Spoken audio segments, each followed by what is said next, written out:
Hello, Chiquis! Welcome to Chatty Amigas, a podcast where two friends approach everyday problems and find practical solutions. We are your hosts. I'm Mafe. And I'm Mela. And in today's podcast, we will be spilling the tea on job hunting. Ooh. Why is it so hard to find a good job that you actually like? If you cannot find the right job, what can you do? Others feel stuck in a dead-end job. Is this something you have to live with? How relatable is this topic, though? How relatable? Golly, way too relatable. So, stay tuned for the good tea today. Okay, so we are going to discuss 3 reasons why finding a job is so hard and how to improve your chances, because we have to kind of figure out what is happening. Why is it so hard? Why is it dumb out there? Why is it that every job that we can interview with, everyone's kind of weird, or the pay is ridiculous, or you start and then you're like, good God, I regret, instant regret. So we need to see what's happening. Is it the job? Is it you? We gonna tell you. Well, the articles we found will tell you. Well, honestly, if we're gonna answer that one, it depends. Like every answer we give, is it this or is it you? It depends. Very true. So company, we're like laughing here. Some the laugh attack that just comes out of nowhere. We both just had dinner, so I think our bellies are very full, very happy. So we're rejoicing right now. Yeah, we're rejoicing. We had enough money to eat today. Which is something to celebrate, you know. Yes, we had enough to eat today. I'm grateful for food every day. Same. I was thinking more like people are gonna think that we're nervous gigglers, like, you know, those people that laugh uncontrollably in nervous situations. Do you do that? No, not usually. No, I tend to blush. usually no. I don't think I am. Like I think I tend to just blush and block. Like I'll start like mumbling, stuttering. Stuttering. I think that's my take that I'm nervous. I don't laugh when I'm well, I don't know. Like, okay, for example, there's some people that laugh nervously in really bad situations, like funerals. Did you know people did that? Yes. And I've met a handful of people, and I asked them, like, oh, I laugh when I'm really nervous. And I asked them, what do you do at funerals? Like, it's really bad. I just avoid going to them altogether. That's an answer I hear constantly. Yeah. And it's like, you know what, fair. Yeah. Because if you can't control it, it's gonna offend the family, like, you know. Yes. But anyways, so why is this so hard to find a job? Companies may hire internally. So this is the thing. You're like, okay, there's these jobs, there's these companies, they're constantly hiring. Why is it that I cannot find like a moment or a person to interview with me? That's because it's already taken by people that are in the company. So if a job is very good, no one's going to want to leave. That's just how it is. Yeah. And I feel that then you have people that like are supposed to retire and they're not retiring. And I know this was an issue like a few years ago. I imagine it still is, because I've been noticing a lot of people like I'm a millennial, right? And I think you're a millennial too. I am. And our generation is so big. They're bigger than baby boomers. They were huge. So we want all of them to retire so we have jobs, but they're not. And I can't even really be mad at them for it, because to retire, they can't afford to retire. Exactly. Which is horrible. So there's like, you got that already, like people not retiring, and they're not going to leave good jobs, obviously, with great pay and great benefits, and people love them and they've been there like 30 years plus.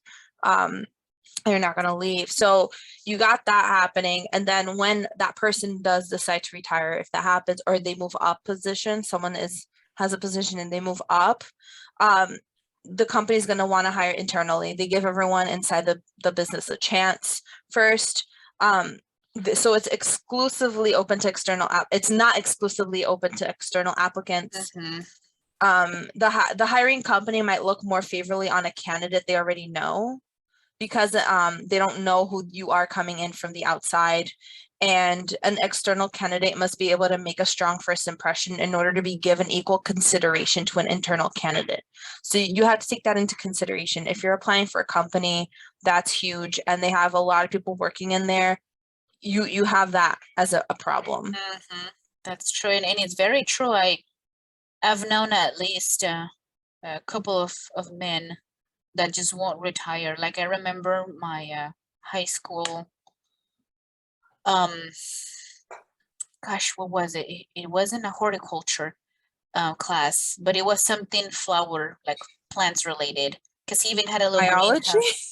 No, it wasn't biology. It was like one of those elective classes that you just take just to fill in the time. But I don't remember what it was called, but he even had his little greenhouse. Agriculture? Maybe it was agriculture. You guys have agriculture? See, this is the thing. Eric and I had this conversation the other day, and he said that name. Mm-hmm. And I'm like, I'm sorry, what? He was like, yeah, it's a class. They learn how to plant and like harvest and whatnot. I'm like, what are you talking about? Here in the city, we don't have those classes. Oh, but yeah. It makes sense, because if most people are farmers, they should learn. And I love that. I love that the school is actually training people to be in real life. Here, they don't do that. So you don't have a class for like, hey, if there's somebody that wants to mug you, what do you do? Like, we don't have that, which would be nice. And we don't have that. No, so we have like 3 different types of like plant classes, like biology, science, and in horticulture, that's it. It's like they teach you how to farm out here, and like the soil, how to use, like how to produce the plants for like food, for medicine, like ornamental stuff. We had that, and then just your normal agriculture class. And this is just regular public high school. This is not just high school. So you have to go to a VOTEC for that. No. Here is just that, but those are electives, kind of like art or something like that, like music or band, if you wanted to take them. And I took a couple of them because I just needed to fill up, my senior year. But I have to ask now, did you have computer classes? Like IT classes, computer science for electives? Because we have that here a lot actually. Oh God, I don't remember. I'm assuming probably no. Based off of that, because I feel like they're going to try to cater to what's big. So like in cities, you need computer people because it's all like white shirts, white collar people. Right. In businesses, most people are not in the blue collar industry, which, let me tell you something, if you're a blue collar person and you have interest in moving here, you can make buck, because the people here don't even know how to sometimes screw in a light bulb. Honestly, I'm not even exaggerated. I've met him. So yeah. So that's interesting, but carry on. so your teacher, or assuming is your teacher. I think that I don't remember if they had computer classes. I'm sure they do now. Actually, the college does. I don't think the high school did, but just your basic stuff. But anyways, I think that stuff has changed since I graduated.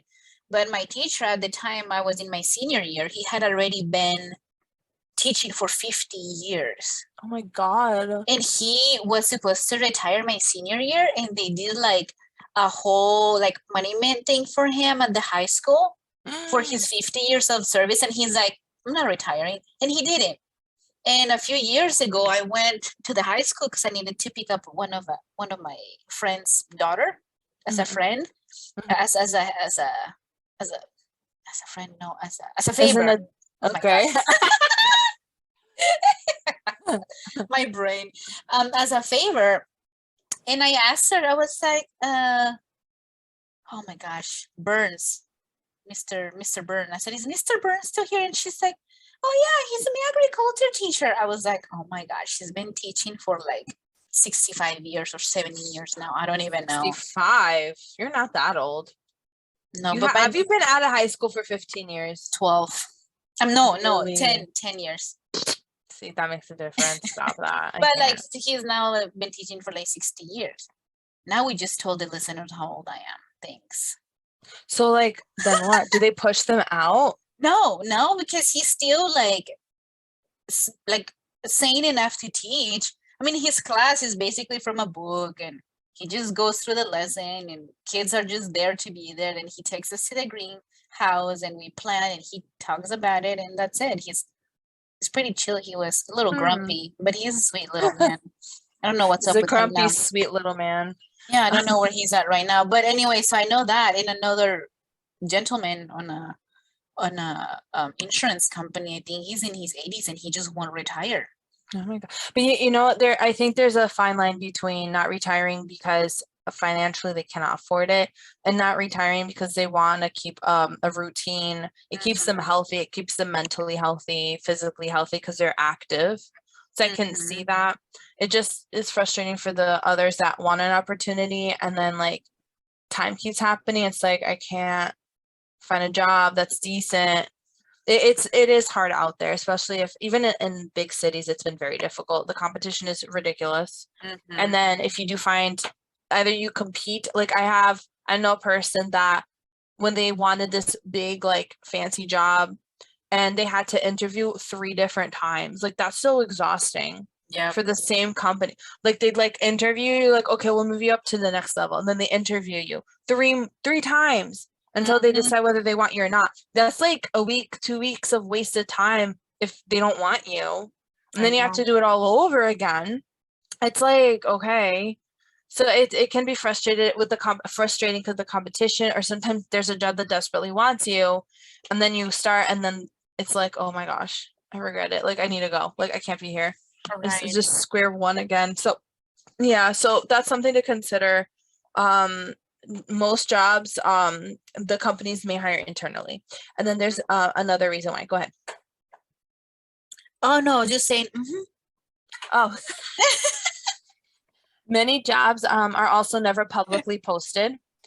So sometimes jobs that are available might not appear on public job boards. Instead, what managers do is managers of these positions prefer to fill the position through recruiters or employee recommendations, which I can attest to being a real thing. Yeah. So they'll have like a third-party company that they trust because they have their own sifting system. So they're gonna find people that are decent instead of like hiring something that's not gonna. Right. A person is just there and you're like, oh no, you're a lemon. Like, and I can't fire you now because you're like a human and there's not a real it's reason to illegal. fire. And Yeah. so what they'll do is they'll find recruiters or recommendations. So if you have a friend, and I can tell you something with corporations, who makes all the difference. I had a boss, and this to me like sometimes was like it's great and annoying at the same time because she was okay, like she was nice. I liked her as a person. She was one of my favorite bosses. Very chill. She worked at a bar. That's what she did. She worked in a bar. And then she had children and she was like, I can't keep doing this. So she started working for a supermarket and stocking up. And she was so friendly that she was able to like friendly herself all the way up to the top and became a boss. Like a boss where people had to go to school for like many years to take her position. She just took because she was being nice. And you know what? She kept getting raises constantly. And she now, last I heard of her, she got promoted to something else. So she was making a lot of money. She was able to get a house because of it on her own salary, had her own car because the company paid for her car, company paid for her cell phone. It was nice, but at the same time, it was kind of frustrating for me and like my other colleague that like went to college and we did everything right. Right. I know. And there's a And saying, we did the job better than her. And because she was friendly, she was just like making all this bank and we're like, okay. Society. There's a saying in Colombia and it says, lo bueno de la rosca es estar en ella. Basically, the good thing about the inner circle, it's being inside of it. Correct. Yep. So you have that going on. So you have to broaden your methods to finding a job to uncover the positions that are of interest to you. So one way you could do that is you could contact recruiters to find out if jobs are available in your field. Be really friendly. I know you could network. LinkedIn is like a huge thing for people as well, if that's of interest. But if you know of like a third party company that can potentially take you on, and it's great if they don't take money off of your salary. So like, or what you're making weekly, monthly, whatever. I had the second to last job I had before this one, I did get hired by a third party, a recruiter. I didn't realize they were a recruiter, but they didn't charge me for being in the company. Like I went to work and I didn't get deducted. Some companies do that. They deduct a certain percentage from your paycheck. They didn't. I'm sure I was making way less than anyone else working there that was hired from the actual company, but the pay was decent and I wasn't getting deducted and it was nice. But like that job was a great opportunity job. And that's what the lady said. This is a great company if you want to climb up in that big corporate company, which is where I had that boss that like knew people and was able to climb up even though she didn't have any experience or anything. But it's true. Like if you stay there like a good 4 years, 3 years, 2 years, and you showed extreme interest and you were super friendly with everyone, you could easily climb up that field. And that was something they constantly were saying. So if you guys are willing to do that, that's something to consider. Positions are also highly competitive. I know I touched base a little bit on that. So a single job posting can see hundreds of applicants if it's a good job, right? So you're not the only one looking. 7,000 other people are going to be doing that. I would apply to jobs sometimes and I would see they would have 500 applicants that sent in submissions by New York. Like that's insane. So also depending, so it doesn't matter really if it's 7 people or 500 people. If you want that job, it can be discouraging, but yeah. So for an applicant to be successful, it must be able to draw the employer's attention. Having a large number of applications can limit how much time an employer can devote to reading over application materials. So a way to resolve that issue is submitting a distinct, strong resume to grab the employer's interest. I had a cousin that worked for the fashion industry in New York, and when she became freelance, she made her business proposal, her resume, a different color. So she had a black resume that she handed in with white wording. So that already attracted people's attention because it was different. So it's something to consider. Yeah, or just like just the qualifications or like how you make the resume, it can say a lot. A lot of companies do like a clean resume. So if it's something that you can get done, I say recommend it. Like I recommend you getting that done. Yeah, very true. Those are very good tips. So there's ways that you can stand out, kind of like Mela was saying. There's just ways you can do that. So we're going to give you a few tips from this website, and as usual, it's going to be posted down below. So you can go ahead and take a look at it, and hopefully those tips will help you find the best job that suits you or that you want, that you are looking for. So how to improve your chances of finding a job?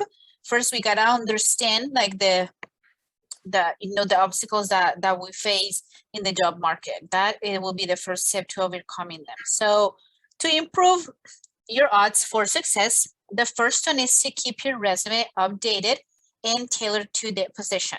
So making sure it's very well organized, readable, like Mela just said, hey, maybe changing the color of the paper and the font, that could be something that could attract people's attention. So make sure you customize your application that you send, to match the desired skills listed on the job posting. Sorry. So if the job posting is something like we were just talking about, agriculture related, they need somebody with experience about planting trees or whatever, or landscaping, and your main skills, you put computer and IT, they're not gonna. Chances are they're not gonna call you. So you might still have the desired skills they want, but make sure that they are like on the very top, because you want to make sure that you get through to them. So it's very important to make sure you do that. And the reason to do that, the website mentions, is because many employers use applicant tracking system technology, which scans your resume and researches for keywords to match the job. For keywords to match with the job posting. Again, so you want to have the exact words and skills for it. Otherwise, it's just gonna scan right past you. So one of the other things that it's mentioning, of course, we just touched a little bit on it, change the skills section in your resume to reflect keywords from the job posting. So you can do that if you look at the job posting and it has like specific skills or characteristics, then make sure you include those in your resume, like the exact wording, because those could help out also on the cover letter too. And make sure your resume layout is simple and readable. Yes. Can I throw something? Mhm. I can have personal experience where that really is a thing. So Uh-huh. I was applying for a bunch of secretarial jobs because I worked in the schools, like everyone knows. I say this every day. But I got tired of working in the schools because of the adults, nothing to do with the kids. I was not burned out because of the kids. I get asked that. That is nothing to do with that. I loved working with the Mhm. children. I miss them to this day. The grown-ups drove me bananas, but that's a story for another day. Yes. Literally when I had like very little experience in secretarial position, I took one once in the past. So this is the thing, you also have to be like open to opportunities that are might not seem like it's worth it. So I had a friend that worked for a truck company, and it was about 45 minutes from my house. The pay was it was decent. It was like, it was honestly, it felt more that I was putting that money into my gas tank than anything because it was a far drive. But I did Mhm. have 6 months experience with secretarial work in that job before I left. So that helped a lot. And people would ask, like, because the next job I got after that, they're like, well, why do you want to be here? You only have 6 months experience. I'm like, I know, but I work really hard. So I was able to, at least I had that when I applied for another position. Um, and I ended up getting that job too. But it was more on personal recommendation, but that's for another thing. When I was taking the job look seriously, and I did have the secretarial skills for only 6 months at that point. And I was I was older. I was working more in the school field than anything. What I did was I decided to Google templates of resumes in the field that I was interested in. Secretary templates, secretary resume templates. Uh-huh. So what I was doing that. I looked at the pictures. I didn't actually look at the Google everything. It was the pictures. And I was able to see what people were putting in.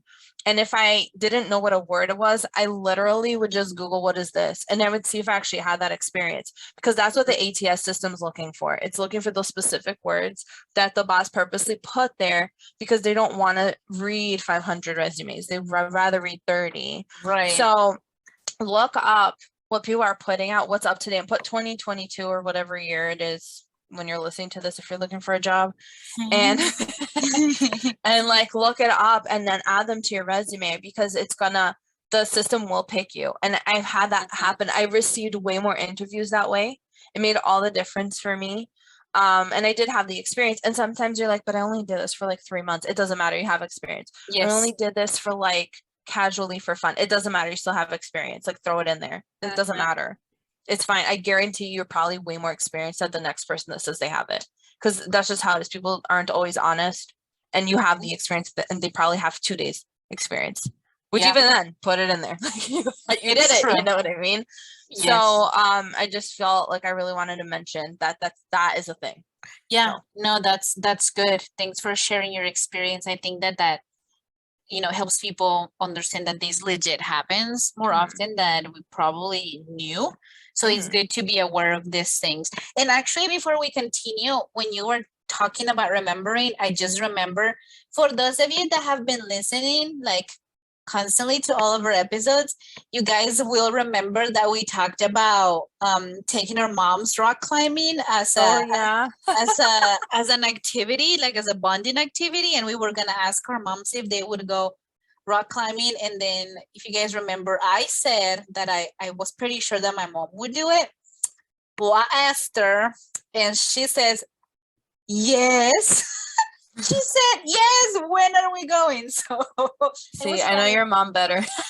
I knew my mom would say yes. I knew that. Oh, okay. I thought you didn't think. My mom said no. Yeah, she said we could go for a nice walk instead. I appreciate that she gave me another option. She just didn't leave me hanging. So now I'm gonna have to take my mom rock climbing one of these days, and then we will let you guys know how that goes. Do it. It's tax deductible, by the way. Really? Yeah. I didn't know that. Podcast. Oh, girl. Anyways, we're not gonna talk business stuff. Well, that's what we're talking about, jobs. It's fine. No, we're not gonna get into that right now. Anyway, so back to the resume. It'd be tax deductible. I don't know what I'm just showing up only on Thursdays. Okay. Back to the resume info. The last little point on this point was to keep your resume wording concise. You want to make sure your resume has relevant information and make sure you keep the content simple and straightforward because this improves the employer's ability to understand what skills you have. The simpler, the better. Like Mela just said, they don't want to sit through and read a bunch of resumes. You just put the key skills on top and then you can talk about the rest of your skills you have during the actual interview. Keep it to a page and a half max. Don't make it longer than that. Yes. They will not read it. They don't want to read it. It's a book. They're like, nope. Next. Too long. Yep. Oh, my turn. Sorry, I didn't understand. Then wait, no, it's your turn still, girl. Number 2? Do you want me to say number 2? I go all the way. Oh, I mean, if you want me to, I can. You want me to? It doesn't matter. Okay. Go ahead. Okay. You expand and use the connections you actually have. So remember how I talked about my old boss? Yeah, do that. Mm-hmm. Who you know can be a determining factor of finding great opportunities, especially those that are not visible on the public job board. This is very true because they're going to be like, hey, and I know this because the second to last job I had, they did this. They asked us, do you have any friends that need jobs? And I had this girl that she kept hiring her friends. I mean, it was weird because then she was working with all her friends and yeah, but good for her, not so good for everyone else to a degree. But yeah, that's something that happens. Social media is also a great tool when it comes to connections at Facebook, Instagram. There's companies that hire, they post it out there because as much as you're looking for the right boss, the boss is looking for the right employee as well. They do take it seriously. Employers, for the most part, they don't want you to go away. They're investing time, money, and energy in you and training you for you to stick around. So they do usually take it seriously. Another way to expand your connections is going to job fairs or networking events. Look into that. I personally haven't found job fairs to be super helpful for me. For the company I currently work at, they've done job fairs and they say it's not useful for them. I don't know if it's just an East Coast thing or not. Some of them make you pay. I don't go to those. I'm like, no, I'm not paying to get a job. That's why I have no job. That's why I'm going here. Like, why would you make me pay for it? Right. I think that we do have job fairs here, but like at the college, and that's usually like when graduation approaches for the college students, they'll have like job fairs so they can find like a good job right after graduation. I think that's what they have. Yeah, I went to one for my that's the only one I went to because all the other ones here you had to pay and I'm not doing that. No. And it was just such a total waste of my time. Yeah, no, of course. But some it, can be of benefit. If it's free, I say why not? Go check it out. Yes. So if you expanding your network will only help you in your job search. So in order to achieve this, you have to consider taking these 3 steps. So the first one is you have to ask friends and family if they know about any hiring opportunities. It's something, because people talk, they'll know of something. Having a person who connects you with a potential opportunity can improve your odds. And a mutual connection between you and an employer can help make you stand out more during the hiring process because you came in recommended. Number 2, attend job fairs and similar events that interest you. You can look at online. Some events host a broad array of employers from multiple industries, and some are only specific to a single industry. So you have to look into that. And attending those events can lead you to make a connection. Personally, I haven't had that happen, but I'm not saying it doesn't work. I mean, they keep doing it for a reason. And then 3rd, connect with an established person in an industry and ask them meaningful questions. So if you're looking for a job in a specific industry, you can search for successful people within that field, people that you know that do well in that field. If it's someone like LinkedIn, for example, you want to connect with someone. I heard that LinkedIn is the new Facebook. So if you find a professional in that field, reach out to them, introduce yourself, ask a genuine, thoughtful question, because most people rarely receive correspondence like this. It gives you an opportunity to make a strong memorable impression because a lot of people are probably not saying things like that. Not asking the right questions. Yeah. Correct. I think that's a really good point because you could either get really good responses that would help you like achieve the job you want to, get the job you want to have, Or if you for any reason you don't end up finding a job quite yet, you have already made a connection with this person. You can always reach back out and be like, hey, you got anything around? Whatever. It's always good to make a associate. You just never know who might open that one door that's gonna help you have the job that you're looking for. And bosses want people that take the job seriously. Mm-hmm. So if they're passionate about it and you show interest and you ask them something that can help you succeed in that industry, they're probably going to think, oh, maybe this person isn't a bad option to get hired. Mm-hmm. That's right. Very good. So the next one is to follow up with potential employers. So if you do happen to make contact with an employer and they do interview you, so it's a good idea to follow up about your next steps, because you have already made an impression if you have had any contact with them or have an interview, and you want to remain memorable in the next phase of the hiring process. So you want to connect with them, you want to talk with them and follow up. That shows that you care, that shows that you're interested, and that just that makes an impression on them. It also increases your chance for success. And sometimes maybe you are the one candidate they're looking for. Well, maybe you fell through the cracks, and you following up with them can be like, oh my gosh, yes, that was the one girl, that was the one guy, and they could follow up, and that could just mean everything with your career.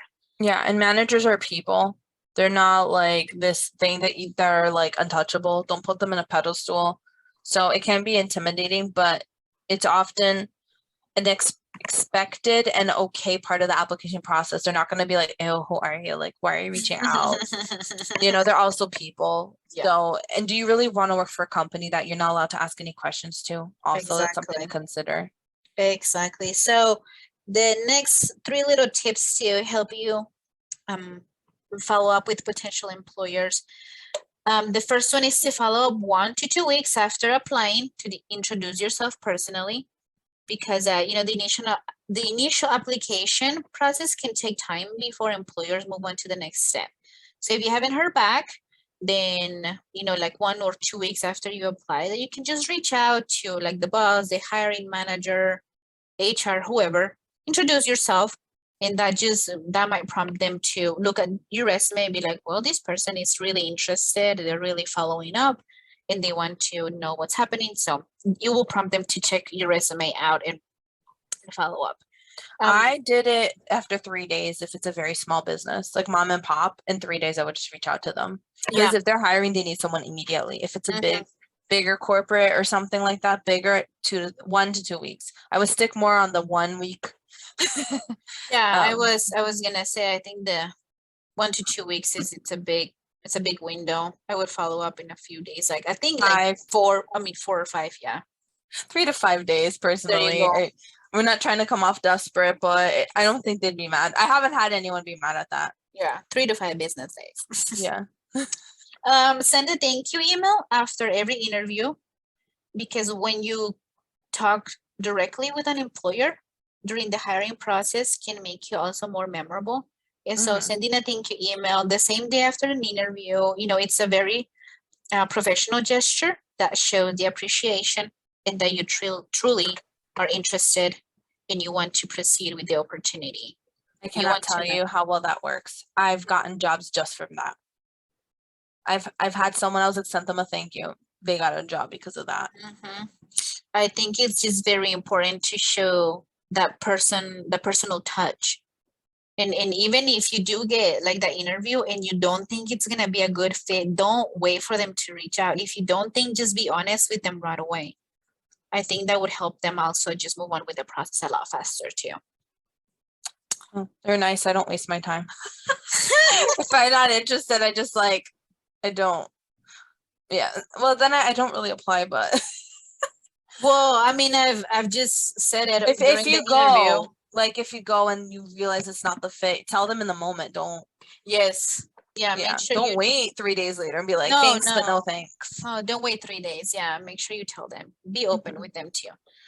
And the last one on this point is to be mindful of an employer's timeline when you follow up. So you can ask them when you get interviewed, when you can expect to hear back about the next steps, because sometimes they don't reach out within the timeline you expected because they have different timelines. Again, like Melanie just said, if it's a mom and pop small company, they want to hire within the week.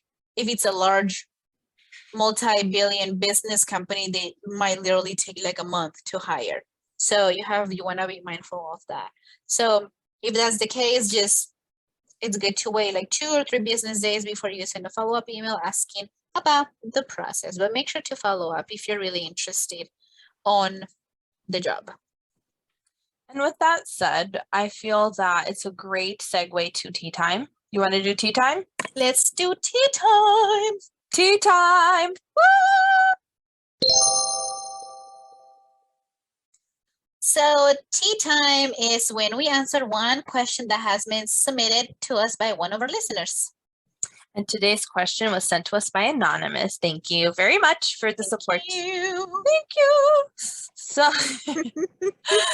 so their question is, it's taking me 2 years to find a job. Any tips? Well, first of all, we're really sorry that it's been taking so long to find the perfect one. We hope you find one ASAP. We hope that our tips can help you a little bit. So what are the things that you can do? I found an article, everything you need to know to get a new job in just 5 minutes, which is amazing. We'll leave a link down below. These websites are job recruiting websites. So it's not like, you know, we're going these websites want you to use them and be successful. Exactly. Yeah. So number 1, avoid, and I can't tell you the seriousness of this, honestly. Avoid typos in your resume and cover letter. For the love of God, just double check it. If you're not great with the spelling or the grammar or whatever, ask someone that is decent. Send it to someone. Yes. Please. The easiest way to turn a recruiter off is by doing that, giving a resume with a typo or spelling mistake. Spell check is also a thing, you know, just saying. Number 2, follow up with every application. Don't just send the resume and hope for the best. Just follow up. We've talked about that before. Follow up a week later, 3 days later, something of that nature. This way you won't forget about the job and the recruiter won't forget about you. A great way to do that is sending an email. Thank you so much for the opportunity of interviewing with me. I appreciated your time. It was great knowing you. Something of that nature. Look up Google thank you letters for job recruiters after an interview or something. Yes. You'll find stuff. There's plenty of stuff out there. Yes. Number 3, research the company. For goodness sake, research the company you're applying for, because the more you know, the better it'll look. They'll ask you, I don't know if you looked up what we do. It's a test question. So do that before your meeting. It takes 5 minutes. Check out their company's About Us page, or look up, you know, what it says on Google. Look at their company profiles, just read up on it. Do your homework. It makes you look really good. I think that's a very important one, because sometimes people are just applying to anything they find without knowing what the job really entails. And that's why they ask you, do you know what we do? And if you don't, that immediately like disqualifies you. Yeah, it's like, why you here? Why you here? Yeah, why you here? I can do a good of an accent. Why you here? Yeah. Walk the dog. Why you here? Go walk your dog. Go get some coffee. Leave me alone. What you doing?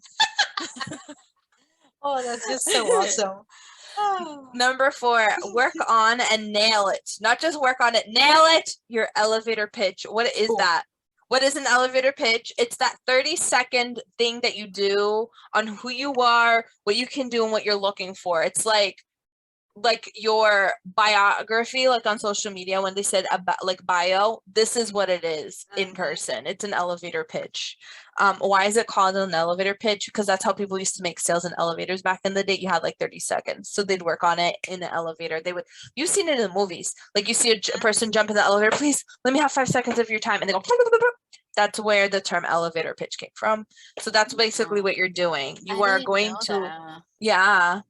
That makes sense. Yeah, you're gonna talk yourself up for those 30 seconds, make yourself sound unbelievable and extraordinary, and that they need you, and the company is nothing without you. So that makes sense, because like New York, right? They don't have time to waste. No. Like the New York minute, right? You don't have time to waste, and they want to know who you are and if you're gonna be a good fit. And you're like, Well, I do, they're gonna be like, nah, goodbye.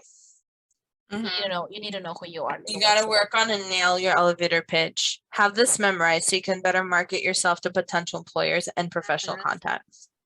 Yes, that's very true. Yeah. So Go ahead. Please do.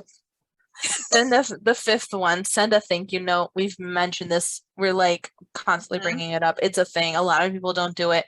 Just do it. There are 3 things your thank you note must include. Number 1, thank the person for meeting with you. Number 2, reiterate your interest in the position and why you think you would be a great fit. So bring up why you are interested. And finally, mention something you talked about in the interview. Yeah, that one thing that made you stand out. They should be sent immediately, typically within the 24 hours. I like to do it right after I get off the interview, so I don't feel lazy about it afterwards and I don't forget. And I think that's a good idea, because if they had multiple interviewees during the day, and let's say yours was at 1 to 1:30, and by 1:35 they receive your email, they'll be able to be like, oh yeah, it was the girl we had from 1 to 1:30. That's a really good. I've gotten jobs like that. I had someone say they only hired me because of my personality. I sent them that. Hadn't done that with any other recruiter. With them, I wanted in. It was a very big company. When it was the one where they all know each other and they go up because they know each other, I sent them that, and because of that, I got the job. She told me. There you it's go. A thing. Yeah. So y'all do that. Good. Y'all do it. So number 6 is to give the recruiter a little nudge.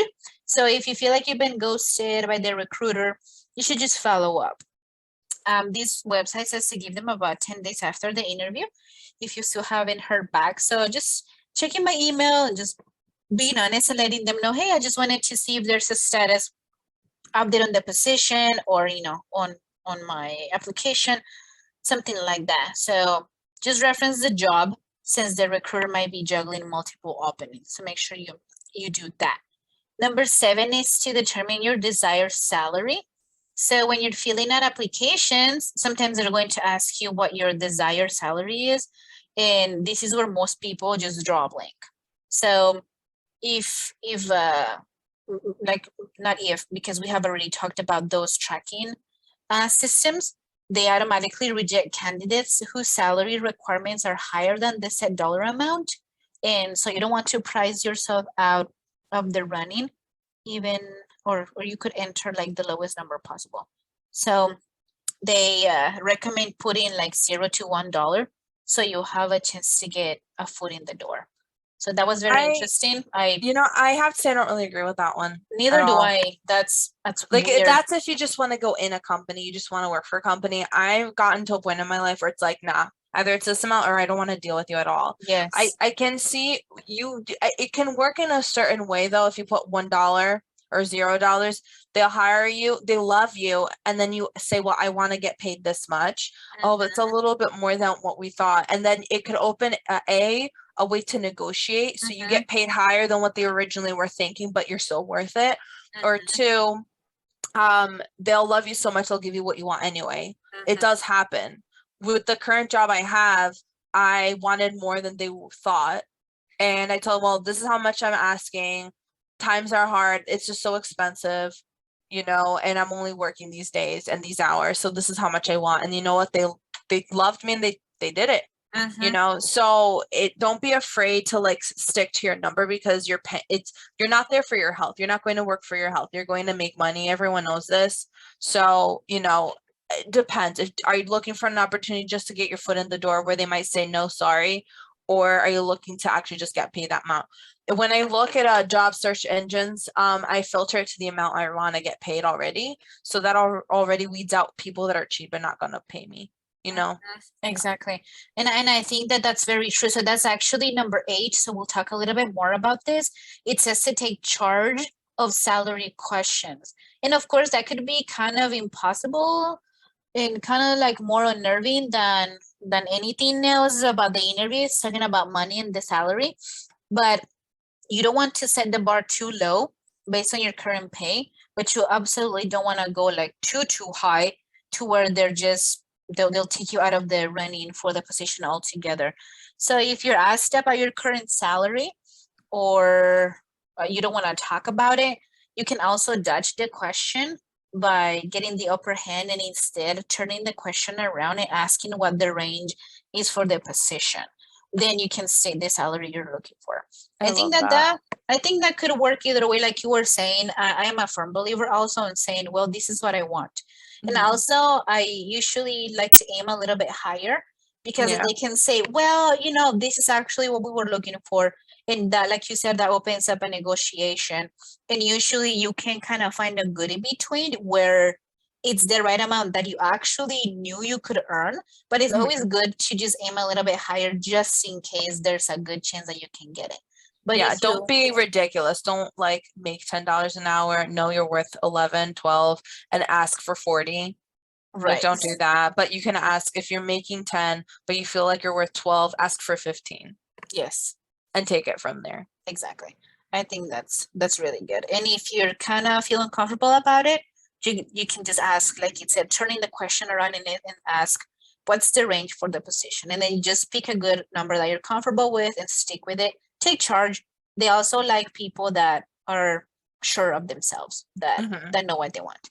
So number 9, it's negotiate a higher salary. So if you don't negotiate a salary when you get a job offer, you might be leaving money on the table. So if you don't ask, the answer will always be no. I like that saying.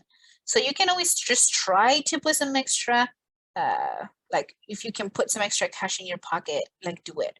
So when they give you an offer, you can like very happily and appreciative say, that's a great, I'm honored. And then just negotiate by saying, I was actually hoping for a higher salary. Would that be a possibility? Just when you leave that open-ended, the recruiter will most likely come back with a higher offer. Yeah. And yeah, so we hope that helps, Anonymous. We hope you find that job you need and want and like. Hopefully these tips will give you a little boost in the right direction. Very good. So that wraps up the tea time portion for today. If you would like to have one of our questions featured on one of our upcoming episodes, please go on our website and fill out the portion under tea time. DM us on social media. Send us a message under tea time on Spotify.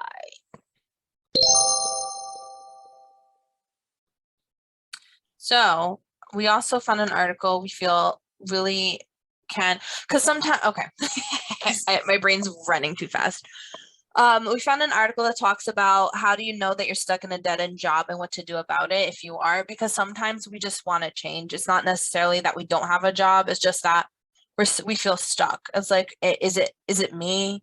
Am I bored? Is it the job? Like, what's happening? Because if it's something decent, it's like, okay, what is happening? So we found this article that talks about how to know if you're in a dead-end job and what to do. So we're going to quickly run by the how to pinpoint, and then we'll come up with the solution where we'll discuss that a little bit more in detail. So 20s telltale say that 3 times real fast. 20 telltale signs that you're stuck in a dead-end job. Okay, your work offers no change in routine. It's very mechanical. Your skills are not being tapped. So like if you have something that's awesome that you could contribute and they don't care about it, that's something. They're not interested in your career goals at all. Yeah. I really like that when you're the one about if your skills are not being tapped. I had a job where I have a certification and I asked them, okay, well, I'm bilingual and I have this one certification that I could be using this medical office for this certain stuff. And the girl was like, yeah, eventually, like after the first 6 months, we can like reassess and maybe do like increase your salary. What is it called? Whatever that's called. Pay raise. And it was just very sketchy and they never did. And I ended up leaving because they were doing like fraud. But anyways. When they go about in circles, that's not good. Yeah. So yeah. No routine and no change in routine. It's mechanical. Your skills are not being tapped. They're not using all that you are. They're not interested in your career goals. If they don't do quarterly reviews, yearly reviews, that's something. They don't support your career plan. So you are asked about your goals and plans, but the boss doesn't pay attention to them and doesn't support you in reaching them. That's something. You're subject to unfair treatment. So you notice your colleagues are getting opportunities, but you're not. I also find that it's good to ask why, because some, like I know people that their colleagues are getting opportunities and they're not, and they're like, I'm gonna leave, I'm so angry, but like the person complaining is like super lazy and they're not putting in just that 2 cents more or two, like just a little more where they could be going up. So you need to ask your bosses why. You're not being challenged, so you're like super bored in general. Your thoughts and contributions are not valued at all. You can't get time with the boss to move projects forward. So like you're doing a project, it feels like it's lost. Essentially, you're being ignored out of a job. Emails going unanswered. If you catch your boss in the bathroom, that's awesome, that kind of thing. No change in pay, title, or tasks. So if you've been doing the same work for more than 1 or 2 years without a promotion, increase in pay, or increase in responsibility, that's something. Yep, that's very true. The next one is that you get that Monday morning feeling nearly every day. So if you used to enjoy the job and you don't anymore, that is a big sign. Attempts to change or improve your job are not welcome. You know, you've tried to reinvent yourself at the company or modify your job description, and they just don't. They don't kind of like not improve. They don't encourage that stuff. That's a sign too. Your values at the firm's values are not aligned. If you're just crashing with their values, that's another sign. You're not an asset to your team or your department. If you don't feel like you're important to your team, that's just sad. That's just a sign you're stuck. They hire outside talent. They're not moving from within, you know. You see favoritism or bias in management practices.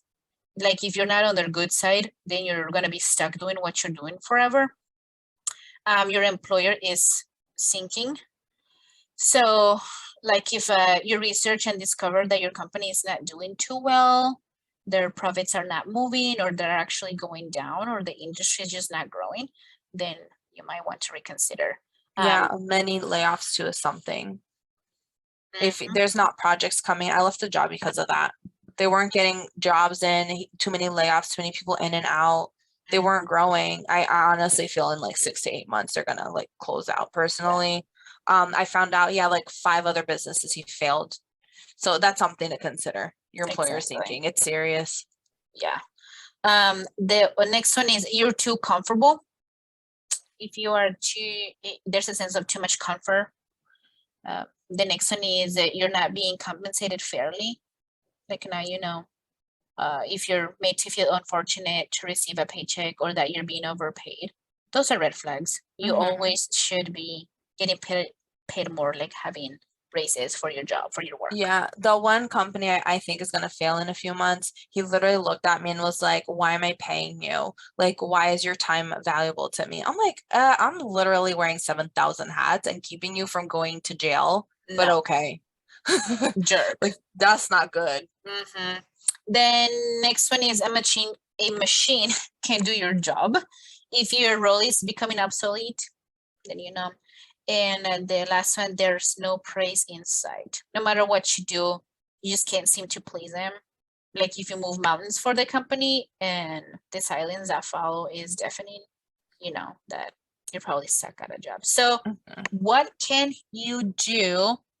How can you fix that? Okay, so we're going to discuss 8 tips. Number 1, you have to speak up. Don't be shy. Don't be scared. This is the money that feeds you, your family, that clothes you, that gives you shelter. You have to speak up. If you haven't spoken up, now is a good time. Some employees avoid all challenging communications with their supervisors. And that's not good because you can't move up. You know how much effort is worth putting forth? What will be your return in the investment? Are you fighting something behind your control, be it the outside influences or the mismatch between your skills and the current need of the company? You need to see what's happening. It's the company's responsibility to live up to its promises, assuming your performance is good. You need to talk. You need to see what's happening. What you can do is just like speak to your boss, be like, this is what's going on. I want to move up. what is happening, how can I do that? You have to speak up. That's right. The next one is to create a personal document to examine what can be done, if anything, to improve your current situation. So I like that one, because sometimes we just can't get out of our heads, or we can't quite figure out what's wrong. But if we create like a document and we examine what's going on, why we feel stuck, kind of looking through these articles and be like, yep, that's me. Yep, that's me. And just figuring that out, I think it'll be good to have that written down. Identify a compelling future for yourself and use this as a motivator to take action. So you always want to move to be better. Like if you, let's say you're in debt, the pay isn't enough, you're struggling paycheck to paycheck, remember you're applying for another job, a better job, so you don't have to deal with that stress every day, so you can feed your family. If you want to go out to that nice dinner, you can. If you want to go to a vacation, everyone deserves a vacation, in my opinion. We're not saying Bora Bora, just like something simple like camping. Maybe you don't have enough gas money to go camping somewhere nice. Or if you're in my area, that fee, the camping fee. Yeah, here camping's not free, guys. Nothing's free. Use those things as a motivator for you to like finally do something. Very true. Next one is to continue doing your job well. Like if you decided to look for a new job, just keep doing your best work in your current position, because you don't want to burn bridges, especially if you'll need good references. And that is absolutely true, because most of the time they're going to contact your previous employer and they're going to ask what happened, or what was the reason, or how you were. And they'll be like, yeah, the last 2 weeks, she was the worst person we've ever met. You don't want that to happen. You want to make sure they give a good reference and leave a good impression. Identify your strengths and weaknesses. So identify the things about your current job that would be useful to take forward to your next, and write down your successes.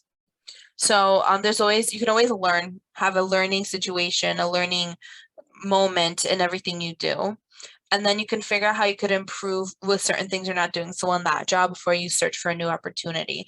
And a job that usually cares, that's something they'll ask, give me your weakness and give me your strength. They will ask that. You want to make sure you answer honestly, but well. Exactly. Very well said. Gain experience outside the office. Like if your dead-end job doesn't allow you to hone in on your skills, make sure you take a class to advance, to develop new skills that are going to benefit you in the future, or like volunteer if you have the time during your downtime to develop like leadership skills and stuff. So I think that would help you out in the future. It does help. If you know someone that you can shadow them a little bit, I say do it. It doesn't mean you have to dedicate a year. Shadow a couple days, learn the new skill. If you can't afford it, maybe going taking a few classes, if it's like a trade skill or something. Like hairdressers are constantly, you need to be on top of the fashion. They need to take classes after every couple years. So it's something definitely worth looking and investing. It's for a better opportunity, a job. If there are classes that are free, if it's do it. There's some that are free that you just need the time for. Definitely do. Examine the risks that are associated with leaving your dead-end job. So make sure it's the absolute right decision before you make any big moves. Yeah, especially if you have a family that you're taking care of. Don't just go quitting willy-nilly. Just stick around for a little bit and examine the risks that are coming. The last one is do your homework so that you choose well in your next job. You wouldn't want to end up in another dead-end job position. So one way to fix that, during job interviews, you can ask the employer about career development and advancement opportunities. So you want to just ask those things right off the bat, so you're not stuck for another who knows how many years and you feel stuck and not appreciated. And I want to end with what Kari says. It's really nice. Getting unstuck from a dead-end job is not about having a positive attitude, but about positive action. Don't say there is no room for growth. Make new doors and explore new territories. Where there is no upward growth, go for the lateral moves. Don't wait for an acknowledgement. Tell them and show them that you deserve better. It's all about awareness, initiative, and positive action.